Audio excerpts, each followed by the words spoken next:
Hello, Keith. Hi, Chuck. Dan. Oh, Dan, you're there. My reign of terror has started. Oh my God. We are in trouble now. Heaven help us all. That's right. So I'm going to admit our speaker, so everybody be on your best behavior. Okay. Mac, did you say that you have Wendy popping in soon here, or?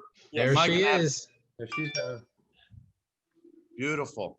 Ask and you shall receive. There we go. Hello, Hi Wendy. there. Wendy, Good welcome. afternoon, everyone. It's nice to see you. Hi, Wendy. This is always so much fun to do these on Zoom. Actually, I'm getting used to them by now. Although I do have to tell you, I miss being get in the car and drive somewhere. You can always drive up there and drive back. Yeah, I guess I could. I could do that, huh? I was just telling somebody this morning, I said, I do miss that, the commute actually. Our center is located in Bloomfield. So, it was a nice kind of, on a day where there wasn't a lot of traffic, actually. I didn't miss I don't miss the traffic, as I'm sure all of you don't, right? But it is kind of some of the things we miss and some of the things we don't miss are interesting. But anyway, thank you so much for inviting me to this. And Keith, shout out to you, of course. We just adore him at the Cancer Caring Center, and I'm very thankful for all that he contributes to us. So, we're really glad to have him be supportive of us for sure. So I just have some things to, present to you all, and then to open it up to questions, because I kind of wear a couple hats, right? I wear a social work hat, and I also wear a therapy hat. And oh, yes, can you guys hear me? Oh, you want to introduce me, probably. We can, but we have a few steps we have to take beforehand. Dan Goss, our president, who is at Treesdale and has a number of people there, has a few introductory things before we get going. Sorry, I jumped the gun. I will sit and be quiet. No Quite problem. all right, Wendy. Quite all right. Okay. Welcome to Teesdale. Welcome to our Zoom guests. Happy Veterans Day. Yes. And I'm taking this off. Thank you to all veterans, any and all veterans, for your service. We appreciate it. I wish the weather was a little bit nicer, but we can't complain because of the streak of weather that we've had. We've got our core group of people here at Treesdale. So without further ado, Mac, if you could put the flag up, that would be appreciated. And we'll do the Pledge of Allegiance. There you go. See flag? Yep. Got it. Yep. Thank you. I pledge allegiance to the flag Of the United States of America And to the republic for which it stands, stands one one nation, nation, under God, indivisible, with liberty and justice for all. Great, we're all back.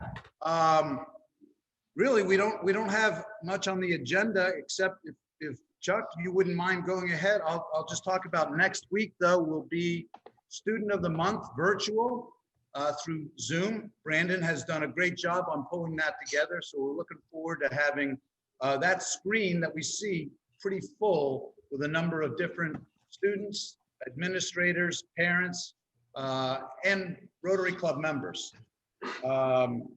Really, we can jump into the program unless Gary or anybody else has any points of comment or interest for the club.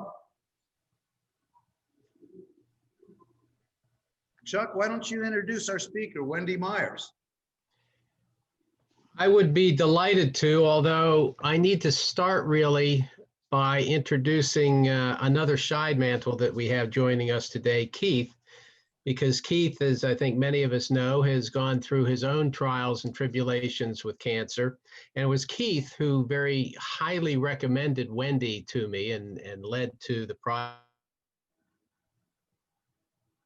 of getting Wendy here today. So Keith, thank you very much on that. Keith, you have a quick announcement for us too. You want to just tell us what you heard about yesterday? Yes, I do. And thank everybody for those who know me, who've given me support, and a big special thanks to Wendy for all the support and that she gives me and all the other cancer patients in the Pittsburgh area. just a phenomenal organization. She is a phenomenal coordinator and caretaker and giver for all the people. My special announcement is I found out yesterday, didn't expect this. I had been given 6 months to a year to live almost 3.5, 4 years ago. And I was told that I was NED, no evidence of disease yesterday. Oh, great. Thank you. That's And- wonderful to hear, Keith.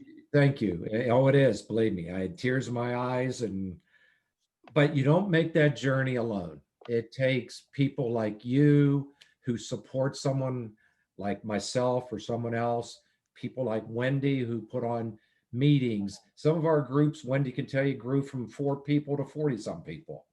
It's just a phenomenal way. In person, it's so much better, but this has worked out. So I will thank you all, and I'll pass this on back to Chuck and Wendy. Well, and with that, and Keith, it is so good to hear that news. I'll switch over to Wendy, and Wendy, hopefully you all had a chance to read Gary's newsletter that he sent out. It has a long list of all of her accomplishments, achievements, and what she does. I think the best way to wrap it up is to say that Wendy is a counselor extraordinaire. And as I said, you can read through the list of all the different things that she does. We're not here to talk about treating cancer from a physical standpoint. We're here to talk about treating cancer from an emotional and intellectual standpoint. And from everything that I've seen, nobody does it better than Wendy. The one accomplishment that I'll mention is in 2019, she received the Community Caring Award from the Susan G. Komen, Western Pennsylvania Race for the Cure group, which is a very prestigious honor. And with that, I'll throw it to Wendy. It's great to have you here. Thank you. And I hope I live up to those expectations. So I do have to tell you, I love what I do. I'm very passionate about it. And before I share my slides, just a little bit about me in as far as my, I have this in my bio, but really my real passion comes from when I was a young social worker graduating from Pitt. I actually, wanted a job at Children's Hospital because I really wanted to work in pediatrics. And of course there were no jobs, and I had a graduate degree to pay from Pitt for. So you take a job where you can get it, right? And they hired me at St. Francis Medical Center and put me on the oncology unit. And I was like, what do I know about cancer? Not much. But after being on there, I fell in love with the staff and the patients and the families. And then my husband and I, we ended up having 4 parents with 6 cancers over 10 years. So I almost feel like it was kind of divine intervention that I was put there, and have been working in this field for 32 years on and off. So love it. So that kind of, it's something I really enjoy doing. So I'm going to share my slides, I hope, with you guys. Let's see if I can do that. Okay, can you all see that? No. You No, can't- You can't see any of my slides yet. Okay. Did you guys, did you give me the ability to share? Yes, Okay. I'll double check the settings. Yep, you should be able to share. Okay, let me go back. Try it again. Yeah, let me go back in a different way. Sometimes if I go in through this might help.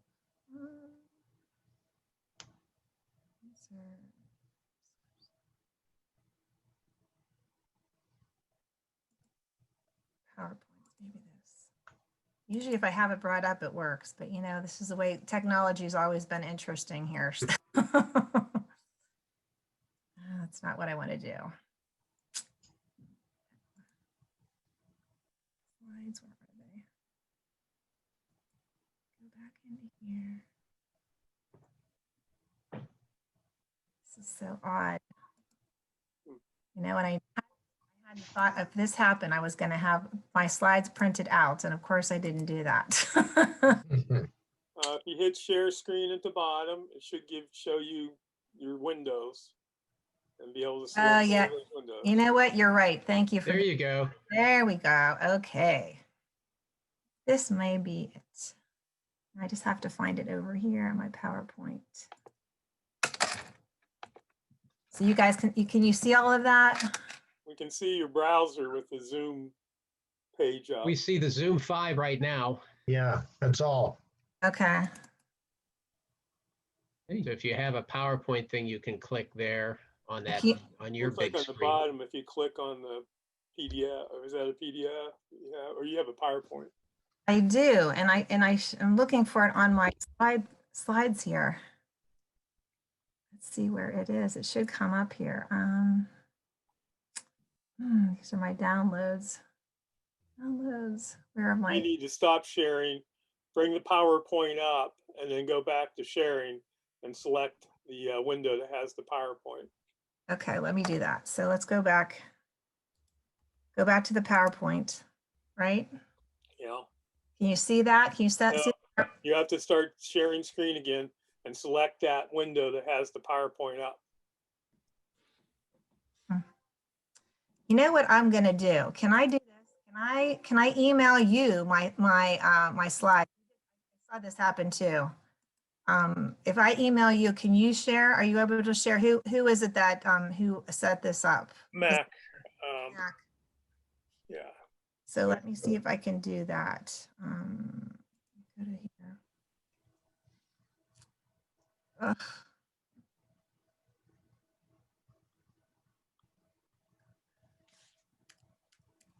Okay, Mac, can you tell me what your email is? I just sent you my email on the chat screen. If you see the chat screen, check on participants, bring up chat screen. Okay. All right, I see it. Now I've got a CPGR.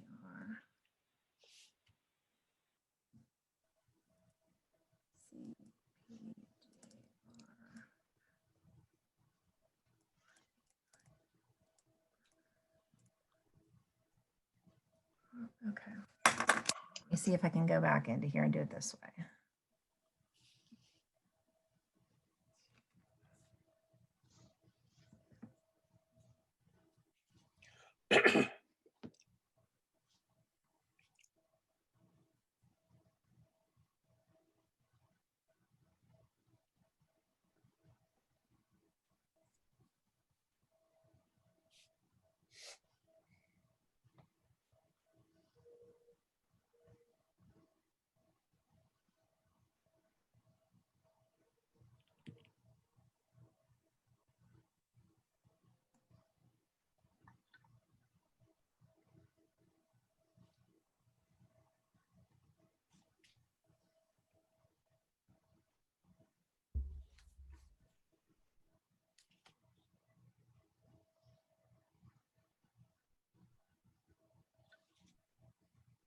Okay, I just sent it to you. All right. Let's see if that works. It works its way through the internet.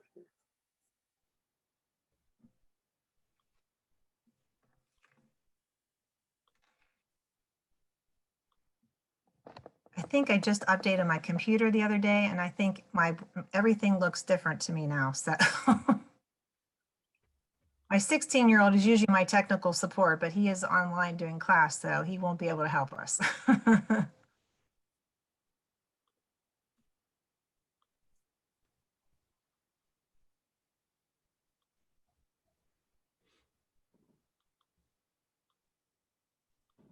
One more time here.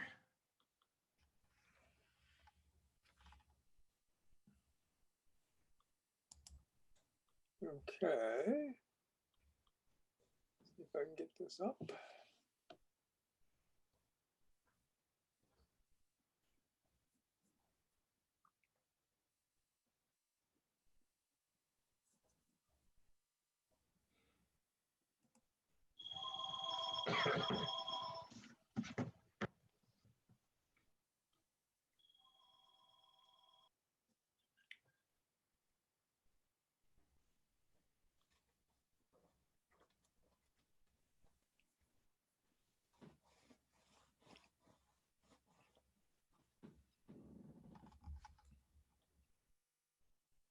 Okay, are we seeing the There we go. presentation? Perfect. Can you all see that?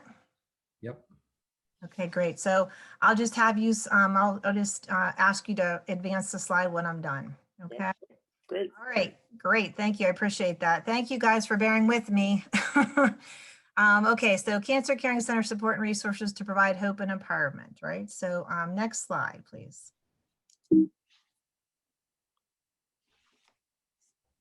So the Cancer Caring Center, 1988, it's a Pittsburgh-based center, has provided a wide variety of free, and that's our key word, is free, support programs to help survivors and their loved ones move forward after a diagnosis. We've been located in Bloomfield for 32 years, but recently, due to the pandemic, we have been providing virtual support since March of 2020 because we knew that survivors and their families needed support more than ever. And that's been really challenging. There's only 4 of us that actually work at the center. It's not as if we have a huge staff. There's only 2 of us that have really gone virtual as far as being able to train all of our group facilitators and get all of our programs up online. So it's been an interesting, certainly as you can see where my computer skills sit, they really are better than they just appeared there. And, over time, as Keith said, we are able to get, sometimes in our groups, we would have as many as 10 people. Now we had as many as, we've had 34, 38. We did a program where we had 72. So not that we're looking for a lot of numbers, but it does show that we're able to reach people that otherwise may not have gotten to us in a face-to-face setting. So the Cancer Caring Center is governed by a board of directors that consists of medical professionals from Allegheny Health Network, UPMC, cancer survivors, and business executives. We raise money to maintain our free services with fundraisers, which have been challenging during these times, of course, including the Pittsburgh Steelers Fashion Show, and we receive support from local donors, businesses, and foundations. Our mission is to create a sense of community that will provide hope and empowerment to the survivors and caregivers who are faced with cancer. Next slide, please. Having cancer is enough to deal with, and the pandemic has added burden. So our virtual support groups now include, we have 32 monthly support groups and wellness programs. All of these support and wellness programs are led by medical or mental health professionals. We pride ourselves in that. We do use volunteers for a variety of things, but we feel that these support groups really need to be monitored and led by professionals that are trained. Next slide, please. So here are all of our services that are virtual right now. So we have the general cancer group, which was my guinea pig group, where I actually first met Keith when he joined in. We started on Wednesday evenings at 5 p.m. And we started, when I first started, I was having speakers every week, which was, easy to do, believe it or not, because people were all at home and, a lot of people were willing to come and do something. So they would pop on and be able to present like this and in the comfort of their own house, which was wonderful. And then as time has gone on, now we do still have the group weekly, but we have maybe speakers twice a month. And we pick various topics to discuss. And it's really turned out, very well. So that's every Wednesday. And then we have a brain cancer group. We have a brain tumor group, which I facilitate monthly, an African-American women's cancer support group, several women's cancer groups that happen at various times and days. Breast cancer groups. We have a young women's breast cancer group, a metastatic cancer group, which Keith's also a part of. Those are stage 4 cancers, and I facilitate that one as well. That's monthly. I had a neck cancer group, a caregiver support group, which has grown by leaps and bounds. And as you can imagine, caregivers had a hard time leaving their loved ones to be able to come out to a group. But now they can, leave their loved one in a family room and they can go up to their bedroom and pop on and get the benefit of talking to others that are going through this. So the caregiver group has really increased. It's been wonderful. Grief support group, I also started this group. This is kind of a passion of myself, and my coworker, Trish Campbell, who happens to be a hospice social worker. We developed, if any of you are familiar with the Highmark Caring Place, it's the Center for Support for Grieving Children. They do 10-week series, 10-session series for support for families and children that are grieving. So I've always said, wow, they should do that for adults too, because there are a lot of adults who could benefit. And so this provided the opportunity for us to be able to do this virtually. So Trish and I developed a program based on 10 sessions. We do them twice a month. And they're all virtual with various topics about grief and the loss of losing somebody to cancer specifically, because it's a very unique loss. And then we were fortunate enough to end it, and we were able to meet at North Park and socially distance. We have an art therapist who met us, and we decorated lanterns. We had 10 families that socially distanced with their masks on. They had art, packets all set up for their lanterns. They crafted those. We did a candlelight ceremony, had a few snacks, and then we launched those lanterns into North Park Lake at dusk. It was beautiful. They were so thankful to be able to see each other in person after seeing each other on the screen for a couple of months. And so we are going to offer that twice a year so that we end up having the last session. So we will, be in warm weather to launch those lanterns. So that we're really proud of. We have a cognitive toolbox, which is also new. That is really kind of an interesting group. The good thing about cancer, right, is that, like Keith, we're improving outcome survivals. We're improving people's quantity of life. But my concern as a social worker and as a therapist is that we increase their quality of life, right? You can live to 100, but if you're sitting in a chair and isolated, that's really, it's hard. That's not really, to me, quality of life. And many people feel that way.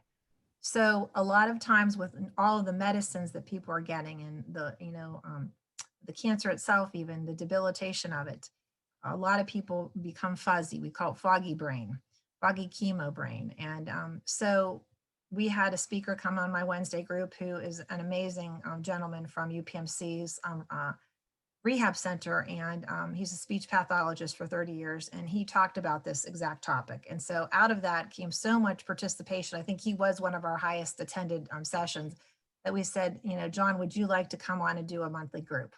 So he's been doing that monthly group, and he comes up with a topic like short-term memory or executive functioning, and people come in and listen to that monthly. So that's gone really well. We have wellness programs. We have a nutrition class, and we have a UPMC Cancer Center nutritionist that leads that monthly. Gentle movement and breathing. We also have a yoga specialist from UPMC that comes and does that twice a month. And then our art therapist, who is also a licensed clinical social worker like myself. He does art therapy. He sends out the packets for the projects, or he uses things that people can find around their house. So we have that. And then of course, my self-counseling. I am on this screen 12 hours a day. I do take time for myself because I have to practice what I preach, right? And but I do see people on the screen now virtually for individual sessions. I do survivors and their caregivers. I do couple sessions, and I have started to do some family session, which is kind of fun to get everybody around a screen together, to discuss some topics. So, but it works, and if we have people that can't get on because they don't have access to Zoom, we train them on how to even make a phone call to Zoom. Zoom is what the platform we use for all of our groups. My private counseling, and the counseling I do, a HIPAA compliant platform where, I send emails to them, they connect to me, and so everything is private. We also have a partnership with Reed Smith, and they are able to provide free wills, powers of attorneys, and advance directives for our clients. So we're excited about that. Next slide, please. So upcoming programs we have, we also did Dinners of Hope. With the help of Panera and 2 local businesses, they donated money so that Panera could provide dinners. And my coworker, Jennifer Kem, and I delivered 50 Dinners of Hope, both to AHN and UPMC, so that we don't show partiality, because we consider ourselves Switzerland. We're not wedded to any one entity. And we delivered those to the nurses. The nurses, they came and met us. We weren't allowed into the buildings, but they came and met us, in the parking areas, and gathered the 50 Dinners of Hope. And they were dinners for 4 for each family. And so we did that in May. We did a big caregiver Zoom series with 2 of our other entities, our Clubhouse and Hope Grows. And then we did a Radical Hope Zoom series. And this is a book that was out for cancer patients, provided a lot of hope and healing, and had one of their healthcare coaches that was studied the book, and had that presented to Pittsburgh, which was wonderful. My co-partner, she has a Young Women's Breast Cancer Awareness Foundation in addition to working for the center, and we do the pink ribbon bagels that you might have seen at Panera. Some of those proceeds also go to us. And the Lanterns of Hope, which is where she honors young women breast cancer survivors that are dealing with, very aggressive cancers. So we had that. Coming up, we're going to have a Holiday Joy Zoom series where we're going to do, I have a client who is an executive, she was an executive chef in Pittsburgh, and she's going to do some holiday prep on our Zoom group. We have a decoration show and tell where people are going to bring their favorite Christmas decoration or holiday decoration, if you don't celebrate Christmas, to our Zoom, show and tell group. And we're going to do an ugly Christmas kind of sweater, holiday sweater, and a game night on one of our groups. And we're going to give out prizes. So we need some joy. We all need some joy right now, with dealing with cancer and the pandemic and everything else that's been going on. Well, we're going to develop a GI cancer support group, a lung cancer support group coming up in 2021. I am working with, I have two master's level students from Slippery Rock. They're helping me compose a young adult caregiver. There are a lot of young adults we get phone calls for that are in college or that are living now at home because their classes are virtual, and they're caring for parents and grandparents and loved ones with cancer. So, I was one of those. So I was 28 whenever my husband and I had those parents with those cancers, and our peers cannot relate. They couldn't relate. So we want to have a safe, special group for them. Looking into Happy Feet, which is going to be kind of a winter wellness program, which is going to be a virtual walking community with a weekly mood lifting, Zoom check-ins, raffles, and some Zoom calls with oncologists and trainers. Next slide, please. So a little bit about counseling, what I do, right? So over the years I've done this. I was a medical social worker for a number of years in the hospital setting, and then developed, facilitated these groups for 25 years for the Cancer Caring Center, raised 3 boys, and then decided to go back into the workforce, a little more structured, and came back as the director of counseling for the Cancer Caring Center 11 years ago. So through my experience as a medical social worker in the hospital setting, I've kind of developed my own counseling structure. And telecounseling has enabled us to provide that support, like I had said before, people can tap into. And I look at 7 areas of wellness. And these include movement, exercise, ADLs, which are medical lingo for activities of daily living. And that means the quality of life. Where are they struggling? What resource could I refer them to? Occupational therapy, physical therapy, all of the things that give them, happiness, some joy. Nutrition is important. Rest is important. Those top 3, if people don't have that, whether you're a caregiver or a cancer survivor, we can't get to all the other emotional issues that might be, in your life.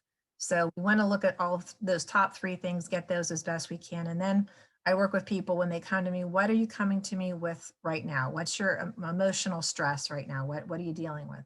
But that may also mean looking back into some past issues, things that you're when people get a cancer diagnosis, we tend to reflect over our life.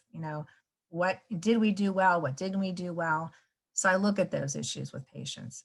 And then we talk about their future. Many of them wonder, what is my future going to be like? Is it going to be different? People try to go back to what was normal before, and you can't go backwards. You can go forward, but you can't go back. Look at intimacy and social connections. Who are their supports? That's really important. Spirituality, for some people, that is religion. It's your faith. For others, it's getting out into nature, meditation, yoga. Also include in there trusting your intuition in dealing with situations. That's usually correct. And, you can use it to kind of ask questions of your medical community and even your family. Also talk about forgiveness in those, because if we talk about the past, sometimes people, reflect back on mistakes they've made or mistakes other people have made. So we talk about grudges and letting go of some of those things. And then the environment, that used to always be last on my list, as you see here. But of course, during COVID, it's been at the top of the list because we're all kind of trapped. And in the beginning, a lot of cancer survivors were feeling validated because everybody had to be isolated. And that's kind of how they feel when their counts are low and they can't go out and be exposed. But then as things started to open up and people started to be kind of careless with mask wearing and things like that, people, I've dealt with a lot of anger from people. and they feel very isolated. So we talk about environment, how to declutter your space, get rid of maybe toxic work environments, toxic behaviors, toxic relationships. So I look at all 7 of those areas, and that gives people some structure. Through counseling sessions, we can help them find a balance to navigate their cancer journey while offering support and guidance. Next slide, please. So as if I'm not busy enough, I found when I was working at the center, there'd be a lot of people. I worked part-time, Tuesday, Wednesday, Thursday. Now everything's kind of mishmashed together, right? With the way this all is virtually. But on my other days, people would say to me, why work, Wendy? I can't come to Bloomfield to see you. Can I see you after hours? Can I see you on a weekend? So with that being said, 4 years ago, I developed my own private practice in Warrendale.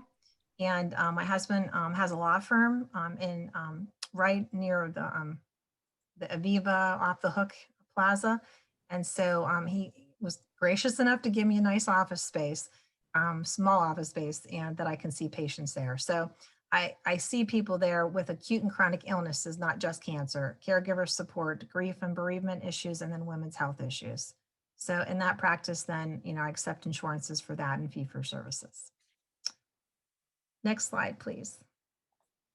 And so this is basically our contact information. You have all of that. I know, I believe Chuck and Gary have this information, and I will send you, but now you have my slides, so you're able to, to share with everybody. So please feel free, to reach out to me anytime. And, we are here for you. We are a small entity. Many people don't know about us. We do get confused with the Caring Place. A lot of people, confuse us together because the names are so similar. But, we're here for all of you. And even, in this virtual world, I think we're actually doing more, like Keith had mentioned, than before. So thank you very much for giving me this time and being patient with my technical limitations. And if anybody has any questions. I'd like to make a comment. There's not a family out there that's not been touched by cancer. I'm sure all of you had someone. Besides the cancer patients that Wendy's organization deals with, such extreme cancers, regular, they're all bad. However, the caregivers group, all of you know someone's at least helping another cancer patient. They suffer immeasurably on loneliness and trying to make sure they're being a good person. They get overlooked. They need help. The caregiving group, I think, is one of the most marvelous group of people that I've heard comments, and people break down and cry. What do I got to do? And someone gave an example about an orchestra where everyone has to play a part when you're taking care of someone with cancer, including the cancer patient. One of Wendy's guest speakers talked about that. So if you know anybody who has cancer or is taking care of someone, Wendy's group they will offer the support that they could use. Thank you. Thanks, Keith. Anybody have any questions, comments, thoughts?